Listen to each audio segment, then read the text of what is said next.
Los viajes de Gulliver. El viaje a Lilliput, de Jonathan Swift. Adaptación de Cynthia Roberts. Capítulo 1. Gulliver cuenta de su familia, sus estudios y su gusto por viajar, de cómo llegó a Lilliput y qué le pasó allí. Mi padre tenía una hacienda en el condado de Nottingham y yo era el tercero de 5 hijos. Cuando cumplí los 14 años me enviaron al colegio de Cambridge, pero como esta institución era demasiado costosa, al cabo de unos años me pusieron de aprendiz de un médico londinense, el señor James Bates. El dinero que podía ahorrar de lo que mi padre me enviaba lo invertía en estudios sobre el arte de navegar y otras ramas de la matemática que son útiles para quien quiere viajar, cosa que tanto había deseado y soñado. Años después fui a la universidad a estudiar medicina. Cuando recibí mi título, el señor Bates me ayudó a conseguir mi primer trabajo como médico del Golondrina, un navío en el que pasé 3 años viajando y trabajando. Al regresar me asenté en Londres, donde me casé con la delicada Mary Burton. Y 2 años más tarde, después de la muerte de mi querido maestro el señor Bates, me empezó a ir mal en los negocios y determiné que me embarcaría de nuevo. Fui médico en 2 barcos y viajé durante 6 largos años, lo que me permitió mantener a mi familia y amasar una modesta fortuna. Cuando estaba en tierra, observaba las costumbres y forma de ser de la gente y aprendía su lengua, para lo que tenía gran facilidad y buena memoria. Entre viaje y viaje visitaba a mi familia, a mis hijos que ya habían nacido y a mi querida esposa.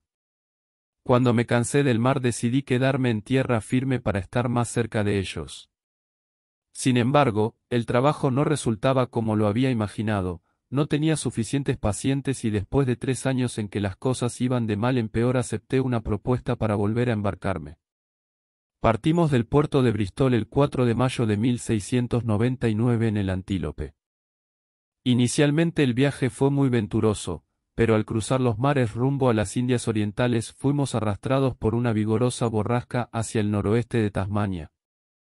12 tripulantes murieron por el excesivo trabajo, los demás se encontraban muy débiles. El 5 de noviembre, los marineros pudieron ver un escollo cerca de la nave. El viento soplaba tan fuerte que fuimos arrastrados bruscamente hacia él, estrellándonos al instante.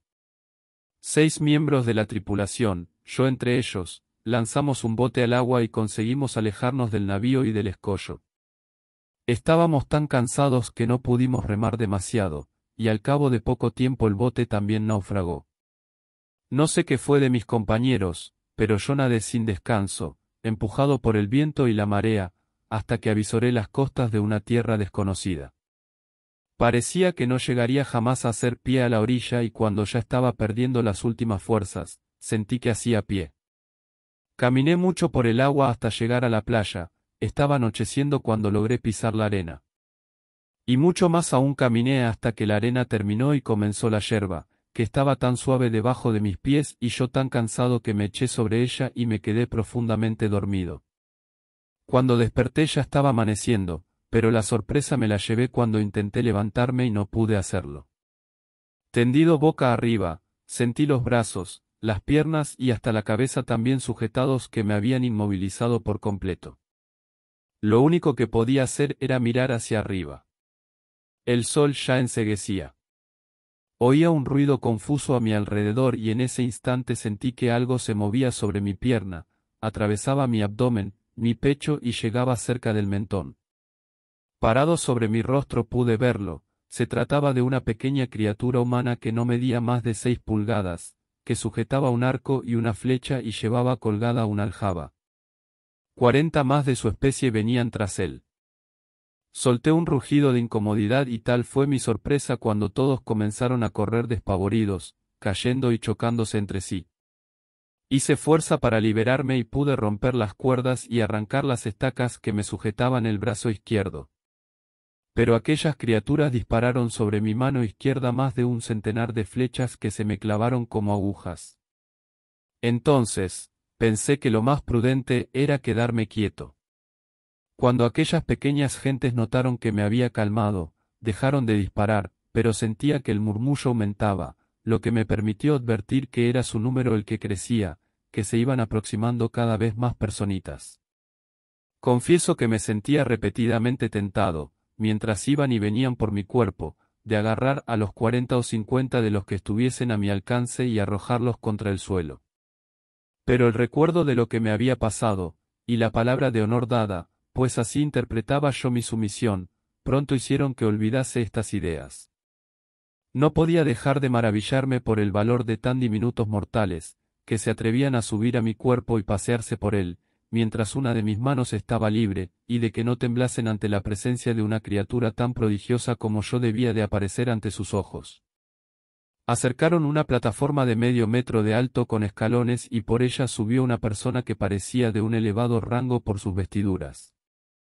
Apenas pude girar la cabeza para verlo y pude apreciar que se trataba de un hombre joven, de mediana edad, y que un paje sostenía la cola de su traje y dos asistentes lo escoltaban. Uno de ellos se atrevió a llegar hasta donde podía divisar toda mi cara, y levantando las manos y abriendo los ojos con sorpresa, gritó con voz chillona pero clara, «Equina de Ul».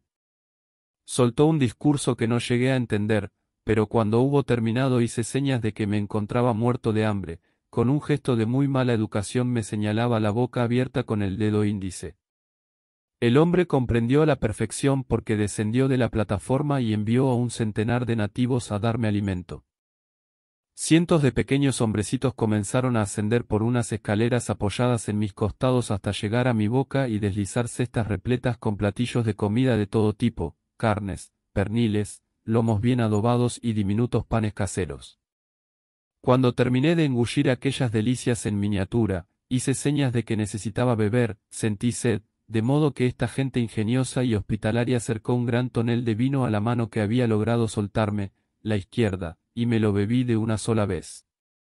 Sabía a vino de Borgoña, delicioso y dulce.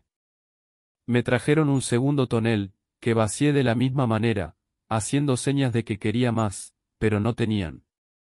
En cuanto hube terminado se pusieron a gritar de alegría y a bailar sobre mi pecho, repitiendo varias veces, como habían hecho al principio, «Equina de Ul». En ese momento se acercó una persona de alto rango que venía de parte de su majestad, por lo que pude comprender luego, y me señalaba en dirección hacia un lugar que luego también supe era hacia la capital. Por orden del emperador me habían puesto una poción soporífera en el vino, por lo que todo lo que narraré a continuación fueron cosas que me enteré al despertarme. Esta civilización resultó ser muy avanzada en las ciencias matemáticas y dotada de gran perfección en la mecánica. Habían construido varias máquinas de madera que solían usar para trasladar árboles. Una de ellas, que tenía 22 ruedas, sirvió, en esta ocasión, para trasladarme a mí. Me sujetaron de las piernas, los brazos y hasta el cuello con gasas, para no lastimarme. Entre un centenar de los hombres más fortachones me levantaron y cargaron hasta aquella maquinaria de madera, la pusieron en paralelo a mi cuerpo y comenzaron a traspasarme, tarea que duró aproximadamente unas 3 horas. Durante el resto del día marcharon y solo pararon a descansar por la noche. Me escoltaban aproximadamente 500 centinelas con antorchas, arcos y flechas. Al día siguiente, al salir el sol, reanudamos la marcha. Llegamos a la ciudad cerca del mediodía y el emperador y la corte salieron a recibirnos, pero no se acercaron demasiado. Subido a un torreón, del otro lado de la calle, su majestad me observaba. Unos 100.000 habitantes salieron con el propósito de verme, pero pronto se hizo público un bando prohibiéndolo bajo pena de muerte. El carruaje se detuvo en la puerta de un antiguo e inmenso templo, de modo que, entendí, se convertiría en mi alojamiento. La puerta era extremadamente grande para los habitantes de Lilliput pero estrecha para mí. Me permitía apenas entrar a la rastra y echarme a lo largo en el templo. A cada lado de la puerta había 2 ventanas por las que los guardias pasaron 90 cadenas con las que amarrarme a los tobillos y luego al templo con 36 candados. Cuando los guardias se aseguraron de que no podría escapar, cortaron las amarras que me sujetaban al carruaje. Pude levantarme, un poco mareado por el soporífero aún, y el clamor de la gente fue tan ensordecedor que volví a sentarme y recostarme sobre el templo. Me quedaría ahí hasta que ellos dispusieran nuevamente de mí.